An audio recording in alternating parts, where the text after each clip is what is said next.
A Wardrobe child star who is now an Oscar-winning director, Ron Howard has long been seen as the epitome of a good guy in Hollywood. He had a reputation for being composed, courteous, and highly regarded from the Andy Griffith program to A Beautiful Mind. Mayberry appeared to be a close-knit family on film. Indeed, Howard enjoyed genuine laughter with Don Knotts and Andy Griffith. However, things weren't always cordial behind the scenes. Ron couldn't stand one person in particular. He was greatly disappointed by someone. He wasn't by himself either. That same individual started a years-long private feud with Andy Griffith. Under the surface, the tension boiled, the resentment remained constant, and the truth was kept hidden in silence. At last, however, it has surfaced. Andy Griffith Show. The Andy Griffith Show is more than just a vintage television program. It's a treasured aspect of American history that continues to move people. Even though it ran from 1960 to 1968, viewers of all ages continue to find solace and happiness in its storylines, morals, and characters. The show transported viewers to the quaint imaginary hamlet of Mayberry for 8 lovely years, where kindness always prevailed, life was easier, and troubles were little. Each of the 249 episodes of the series lasted roughly 30 minutes. The original 159 had a timeless, nostalgic appearance because they were in black and white. The final 90 were colored, bringing vivid details to Mayberry. Regardless of color or black and white, each episode maintained the same tone, wholesome, humorous, and heartfelt. The show didn't start on its own, which is surprising. It debuted on The Danny Thomas Show as a special episode. It's Andy, the name isn't clean. Andy Taylor. We met Andy Taylor, the cool-headed sage sheriff of Mayberry there. Andy Griffith portrayed the role. Viewers were instantly won over by his calm demeanor, kind humor, and steadfast leadership. History was soon made when Andy and his small community were given their own series. Even though Mayberry was made up, it seemed authentic. Everyone in the town, which was reportedly only a few thousand strong, knew your name. Sheriff Andy Taylor was more than just a police officer. In addition, he was a widower who was parenting his little son Opie alone. Andy didn't shout orders or carry a gun.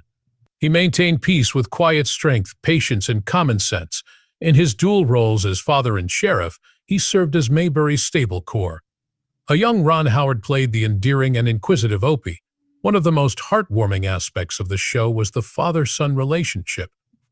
In moments of love and wisdom, they grew side by side, fished together, and exchanged life lessons. Aunt B. Frances Bavier was responsible for keeping their house together. She was family, not simply a housekeeper. Aunt B provided plenty of home-cooked food, affection, and guidance. So, the Taylor home felt complete and full because of her pleasant presence. Barney Fife was the next. Andy's deputy is well-intentioned but too extravagant. Barney, who was portrayed by the legendary Don Knotts, was anxious, aspirational, and prone to getting into trouble. He became a fan favorite because of his humorous mishaps, such as shooting his rifle incorrectly or freaking out over a pie that is missing. One of the most cherished aspects of the program was their close friendship, which Andy often gave him advice with a knowing smile. With the major characters, however, the magic continued. Mayberry was full with amiable shops, inquisitive neighbors, smart barbers, and charming townspeople. Viewers were welcomed into their world every week to experience the tranquil beauty of small-town life, laugh at Barney's antics, and watch Opie grow up. Andy Griffith once remarked that the show felt more like the 1930s, a slower, kinder era, although airing in the 1960s. It was never ostentatious or fashionable.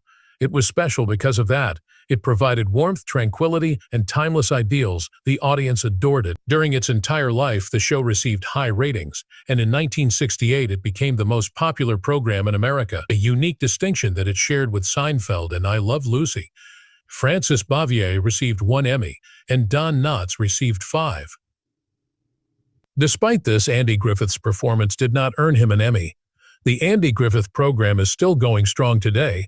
It is still available for viewing on TV Land and VTV, as well as online, where its allure captivates younger audiences. Every year, hundreds of fans flock to Mount Airy, North Carolina, the hometown of Andy Griffith, for Mayberry Days. They resurrect the tranquil environment of Mayberry, sing classic songs, and dress like the characters. On TV, Mayberry appeared to be a joyful, idyllic village, but what was actually going on behind the scenes? What unseen conflicts simmered underneath the fun and smiles on set? The tension that exists in real life behind the scenes of The Andy Griffith Show. The Andy Griffith Show was like a cozy hug on film. Mayberry was centered around Sheriff Andy Taylor and Aunt Bee, who were dependable, affectionate, and kind. Viewers felt as though they were actually family because of their relationship, which was full of tender banter, silent wisdom, and intense affection. However, the relationship between Frances Bavier and Andy Griffith was far more nuanced behind the camera. Playing the laid-back and jovial sheriff, Andy Griffith enjoyed keeping things light on set. He liked to pull pranks, crack jokes, and foster a laid-back, pleasant environment. But when the cameras weren't shooting, Frances Bavier wasn't at all like Aunt Bee. She didn't like the off-screen banter because she is a serious, private, and extremely professional actor. She liked structure and focus, which the laid-back atmosphere on set frequently lacked. The disparity was seen by Ron Howard, who portrayed young Opie Taylor. He described in interviews how Bavier never felt like he belonged with the gang. Although the cast became close, Bavier remained aloof. Despite Griffith's good-natured, lighthearted mocking, Bavier didn't think it funny. Her seriousness ran counter to the lighthearted spirit around her, and she was a recluse much of the time. It was also noticed by other cast members. Playing Ernest T. Bass and directing a number of episodes, Howard Morris once compared working with Bavier to walking on a landmine.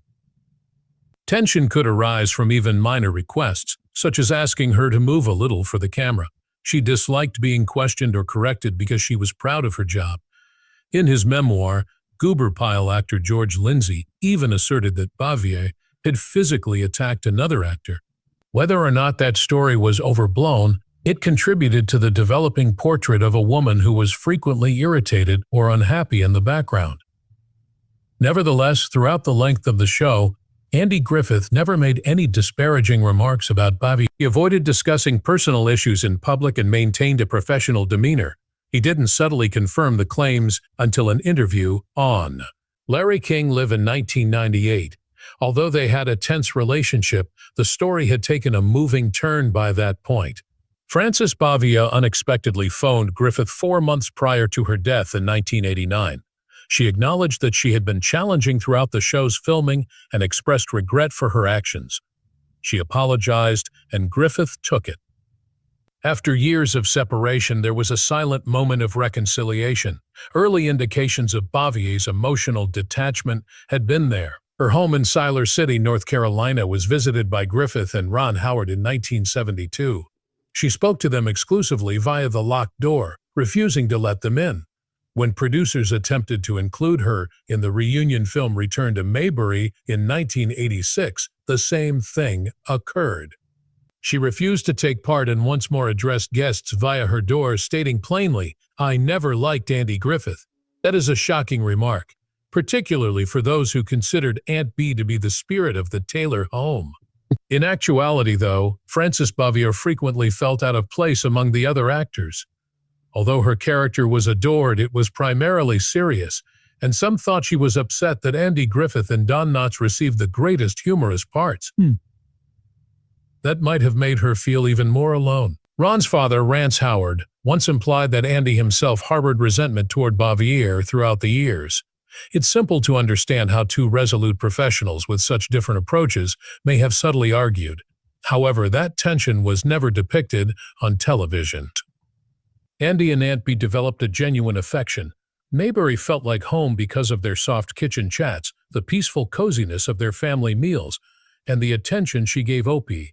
Learning about the off-screen pressure may surprise or even depress fans, but in a way, it enhances the show's appeal. These actors collaborate despite their personal differences to produce something enduring that still makes people happy decades later. After retiring in 1972, Frances Bavier lived out her last years in seclusion. At age 86, she passed away in 1989. Andy Griffith died quietly in 2012, having lived a longer life. Nevertheless, they created a legacy together despite all the conflict. Sheriff Taylor and Aunt Bee may not have been close in real life, but they left a lasting impression on the audience. The Andy Griffith Show continues to have an emotional impact on us even after all these years. It demonstrates how kindness has the power to transform everything. Laughter is a pain reliever, and the most potent tales originate from within. However, beneath Opie Taylor's innocent attractiveness lay a real boy named Ron Howard. What molded him into his current self? How did growing up in front of the camera actually feel? And how did this little child quickly establish himself in the competitive and brilliant world of entertainment? Ron Howard, the celebrated director and former child star. One of Hollywood's most inspirational tales is Ron Howard's career. Ronald William Howard was born in Duncan, Oklahoma on March 1, 1954, and was essentially born into the entertainment industry. To sound more professional, his father, Rance Howard, who worked as an actor, writer, and director, changed his last name from Beckenholt to Howard Ode. Jean Spiegel Howard, his mother, was also an actor. Ron's destiny seems predetermined from the beginning because his parents were so heavily involved in the entertainment industry. Ron's father was in the United States Air Force when he was born. The family relocated to California once Rance's duty ended, and Ron grew up surrounded by television and film studios. Ron started performing at a young age because of his innate charisma and talent. He attended school in Burbank and later attended USC Film School, although he never graduated. He received tutoring while working on set. His love of directing was already established. Ron's career was aided by his early appearances in series such as Dennis the Menace and The Twilight Zone. However, things changed in 1960 when he was chosen to play Opie Taylor on The Andy Griffith Show at the age of 6. Ron's portrayal of the sage, compassionate Sheriff Andy Taylor's son won hearts all over the country. Throughout the 8 seasons of the show, Ron made appearances, rising to prominence as one of the most adored child actors in television history. Ron kept acting after The Andy Griffith Show. A little cameo in the comedic sketch Love and the television set the stage for something much larger. The pilot for the now famous sitcom Happy Days was based on that sketch, which was eventually retitled Love and the Happy Days. Ron portrayed the well-mannered, all-American youngster Richie Cunningham, who grew up in the 1950s. The sitcom was a cultural smash with Henry Winkler as the Fonz. Ron's solid presence helped ground the show, and their friendship extended off-screen as well. But Winkler's cool character received the majority of the attention. Ron had other aspirations despite his success as an actor. He had been a keen observer of directors since he was a little boy and aspired to become one himself. When he directed Grand Theft Auto, a low-budget comedy that he co-wrote with his father in 1977, that ambition came true. It was produced by the renowned Roger Corman, who allowed Ron to direct as long as he appeared in Eat My Dust, another film. The risk paid off. As a director, Ron had formally begun a new chapter. Before Night Shift became his first major smash in 1982, he kept directing TV movies. The film, which starred Henry Winkler and Michael Keaton, demonstrated Ron's genuine skill behind the camera. Next followed Splash, a Tom Hanks film about a man and a mermaid. Ron became a member of Hollywood's elite director circle as a result of its great success. He directed the heartwarming science fiction film Cocoon in 1985, which tells the tale of elderly people who discover a mystical pool that restores their youth. It was a critical and box office success, winning an Oscar for Don Amick. Parenthood, a humorous and poignant look at parenting children, debuted in theaters in 1989. It became a huge success with Keanu Reeves and Steve Martin. By the end of the 1980s, Ron Howard had accomplished something unusual. He had emerged as one of Hollywood's most esteemed directors, escaping the shadow of his early success. Quiet perseverance, genuine skill, and an unwavering passion for narrative molded his career. Ron's journey from a young boy in Mayberry to a formidable force behind the camera is still regarded as one of the most inspirational tales in the film industry. But what about his heart behind all the fame and success? Did Ron Howard ever find genuine love for such a kind soul? Did he have a special companion who supported him during the highs and lows of his extraordinary life? An ideal duo. Thanks to Sherelle Howard's enduring romance, Ron and Sherelle Howard's love tale stands out like a unique diamond in a world where celebrity romances sometimes end as soon as they start. Since they were teenagers in the early 1970s, their relationship has gotten closer every year. They have been each other's pillar of support through professional successes, raising 4 kids, and dealing with the spotlight. Their dedication is still as touching now, more than 50 years later. Showed. When they were both only 16, their narrative started at John Burroughs High School in Burbank, California. The Andy Griffith Show had already made Ron a rising celebrity, but Cheryl wasn't enchanted by the spotlight. There was something much more real between them. Ron picked Cheryl up for their first date in his mint green Volkswagen Beetle on November 1, 1970. They shared pizza after realizing that the world is crazy. A straightforward beginning to a lifetime of love. They were wed in a touching ceremony in Burbank on June 7, 1975, 5 years later. Tom Bosley and other members of the Happy Days cast were among the guests, along with friends and relatives. Like their relationship, their wedding was genuine, charming, and full of love, not ostentatious. It's amazing not only that they remained together in a field where splits are common, but also how strong their bond has remained. Ron frequently attributes his stability to Cheryl. Cheryl was his silent strength as he made the move from acting to directing, helming blockbusters like Splash, Apollo 13, and A Beautiful Mind. He found perspective and serenity in her handwritten words of support during trying times. Cheryl was his compass in a world full of deadlines and celebrity. However, Cheryl is a writer, a thinker, and a fiercely independent individual who is more than just the woman behind the man. Actress Bryce Dallas Howard, their daughter, calls Cheryl a force of energy who leads with both knowledge and heart. According to Bryce, Cheryl forced Ron to pop the question 3 times because she wanted to finish school before deciding who she loved. That willpower and self-awareness contributed to the development of a balanced marriage. Ron and Cheryl reared 4 kids together, including fraternal twins. They raised a close-knit family with strong morals in spite of their hectic occupations.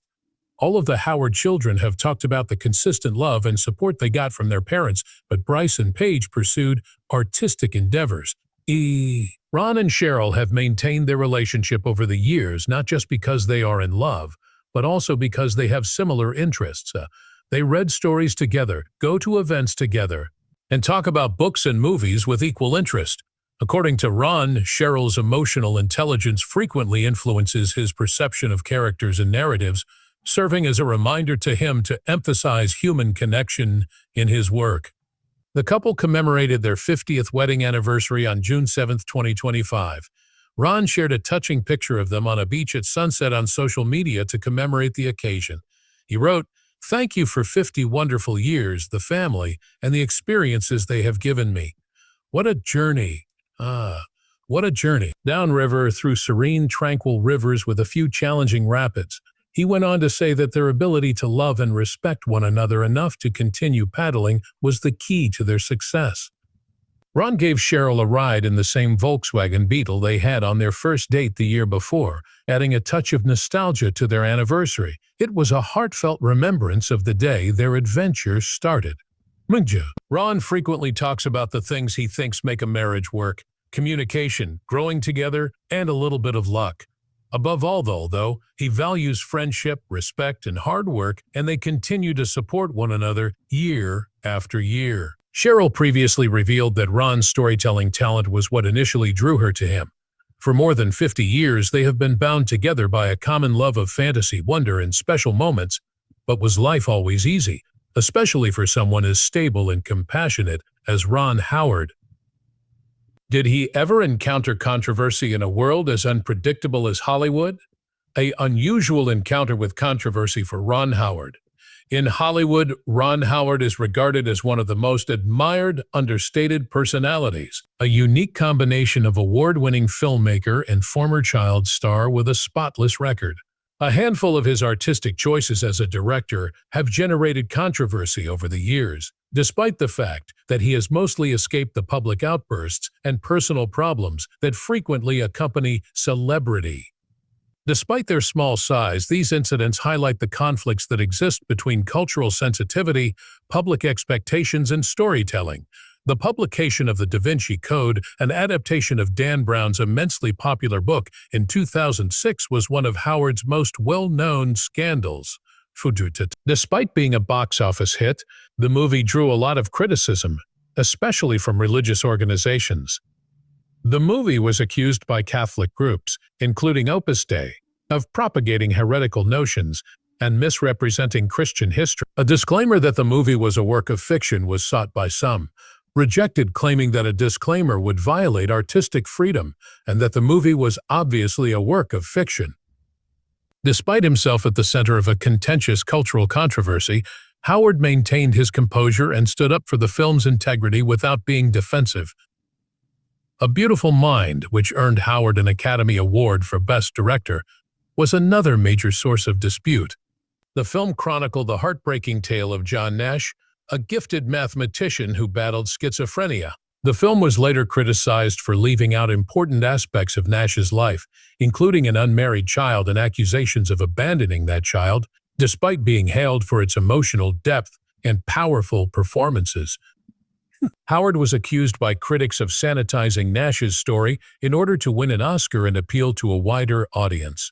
While acknowledging the gaps, Howard clarified that the film was not intended to be a thorough history, but rather to concentrate on Nash's illness and marriage. Howard was particularly concerned by the way the criticism affected Nash, indicating that there were instances when the response went too far. Sometimes, criticism of Howard's directing approach is more general and extends beyond these particular movies. Others contend that his films are too polished, safe, or emotionally restricted, despite the fact that many respect his technical mastery and flexibility. Some refer to him as a studio yes man, implying that he stays away from the risk-taking or edginess found in the films of filmmakers like Martin Scorsese and Quentin Tarantino. His ability to relate heartfelt stories with emotional resonance, however, is also seen by many as a strength. Even when they don't provoke. Howard has handled criticism professionally and thoughtfully throughout his career. He doesn't snap or try to make news. Rather, he stresses emotional truth, careful storytelling, and respect for the people who tell the stories. He remains committed to his art regardless of criticism or acclaim. From his early days as Opie on The Andy Griffith Show to his rise to prominence as a Hollywood filmmaker, Howard's few run-ins with controversy have been more closely linked to his creative decisions than to personal shortcomings. Howard distinguishes out for his calm consistency, ethics, and ability to handle criticism with grace in a culture that frequently thrives on scandal. There is a breaking point for even the most great person, like Ron Howard, who then has gone too far. And what exactly about them irritates him so much? Ron Howard, along with those that failed him. In Hollywood, Ron Howard has always struck me as one of the most serene and compassionate individuals. He avoided controversies, avoided altercations, and remained committed to creating compelling stories for over 60 years. He has a reputation for being steady, courteous, and extremely professional, whether he is directing large motion pictures later in life or performing in front of the camera as a child star. However, even Ron Howard, who is courteous and tolerant, has his limits. A few individuals have also pushed him very near to those boundaries in recent years, people Howard no longer recognized because they had changed so dramatically over time. JD is one of those individuals. Vance, the author of Hillbilly Elegy, a best-selling book. A film based on Vance's book was directed by Ron Howard back in 2020. He saw the tale as one of survival and struggle of a young guy who overcame adversity and poverty to achieve success. Vance wasn't involved in politics at the time. He didn't talk much about his political views and wasn't a senator. For Howard, that was ideal. He had no intention of making a political film. He merely wished to share a personal tale of resiliency, suffering, and family. The picture, which starred Glenn Close and Amy Adams, was the result of Howard's hard labor. He concentrated on what he believed to be the core of the narrative, how someone overcomes a difficult childhood and maintains hope, while making an effort to show respect for the source material.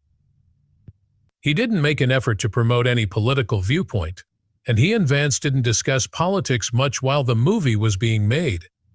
However, everything changed in the years after the premiere of the movie. Vance went into politics. Howard was shocked and very upset by the way he started to speak out. Howard had collaborated with J.D. Vance, who appeared considerate, introspective, and even modest. However, the new Vance who appeared on political platforms had a totally different voice. A totally different voice. He began speaking in aggressive, far-right terms, adopting strong positions with which Howard disagreed. Howard quietly but firmly expressed his disappointment. He claimed that some of the things he had read and heard from Vance had surprised him. His tone made it apparent that Vance was not the same person he had previously attempted to comprehend and accurately depict on screen, even though he did not call him a nasty person. According to Howard, people change, and occasionally people shift so drastically that you lose sight of who they are. The political change wasn't the only thing that wounded Howard. It was the sense of treachery. He had given Vance's story careful consideration and time. Howard now thought that he might have contributed to the advancement of someone whose opinions he couldn't endorse, given the way Vance was presenting himself to the world. It was intimate, and it made the letdown much more painful for Howard, who has always approached his profession with great sincerity. However, Howard had previously collaborated closely with someone who had let him down. Howard played Opie Taylor on The Andy Griffith Show as a young child long before he became an award-winning director. The show was a hit in America. It was wholesome, delicious, and straightforward. Furthermore, the cast was thought to get along equally as well off-screen as they did on. However, it wasn't always that way. The female who played Aunt Bee, Frances Bavia, was the one cast member who particularly unnerved young Ron Howard. Howard recalls her as severe, aloof, and difficult to relate to, despite the fact that her role on the program was loving, caring, and affectionate. She wasn't particularly mean, but she wasn't amiable either. She didn't treat him like a child in need of affection or support, but rather like another actress. There was one scene in particular that Howard will never forget. Opie is forced to consume multiple jars of Aunt Bee's awful homemade pickles in an episode titled The Pickle Story. Ron Howard detested pickles, although the audience was unaware of this. Take after take, he had to eat them again for the camera. The entire encounter got dreadful when Frances Bavia appeared on the other side of him, icy and unfriendly. Not only did the pickles leave a lasting impression on him, but she also made him feel insignificant, unnoticed, and invisible. At the time, Howard never discussed that much. Despite his youth, he performed his duties without grumbling. However, years later, he didn't act as though everything was ideal when people questioned him about those early years. He told it like it was. He had never received any warmth or emotion from Frances Bavia, the woman America believed to be so caring. It was merely a chilly memory that lingered with him. There was no spectacular feud. As a filmmaker, Howard is aware of the dangers involved in sharing someone else's tale. People claim that you are concealing the truth if you omit too much. People believe you've gone too far if you display too much. In either case, the storyteller is held accountable. On it. And because Howard no longer respects the man at the heart of the story of Hillbilly Elegy, that load feels heavier now. Howard hasn't retaliated yet. He's never been like that. He hasn't created a public altercation or called Vance derogatory names. Rather, he has made the deliberate decision to talk, choose his words with the same consideration that he gives to his films. He has advised people to pay attention, hear what politicians have to say, and cast thoughtful ballots. That's the most crucial thing. He thinks. Howard possessed a calm strength even as a little performer. He was able to focus, do the task, and move on. However, he carried those early lessons with him, such as the unease he had with Aunt Bee. They showed him how to distinguish genuine warmth from fake goodwill. Well, he learned how to distinguish between people who were acting authentically and those who weren't. Howard had no desire to enter politics. Stories about people, about their hardships and victories, have always been his main concern. But occasionally, politics and storytelling clash. And Howard thinks it's critical to speak up even subtly when that occurs. He doesn't hate many people, but he is undoubtedly disappointed. First by a co-star who turned a friendly show into a frigid one, and then by a man he previously tried to encourage but turned into someone Howard could no longer stand. He didn't get resentful of those situations. They helped him become wiser. Now, as JD, without raising his voice, Howard has expressed his thoughts about Vance, who is entering an ever more prominent position and could be the next vice president. He has no intention of changing the past. He wants people to remember something more profound. It's that character that counts. That fact is important, and that you should trust people when they tell you who they are. Please like and subscribe if you like this video, and select the subsequent video that appears on your screen.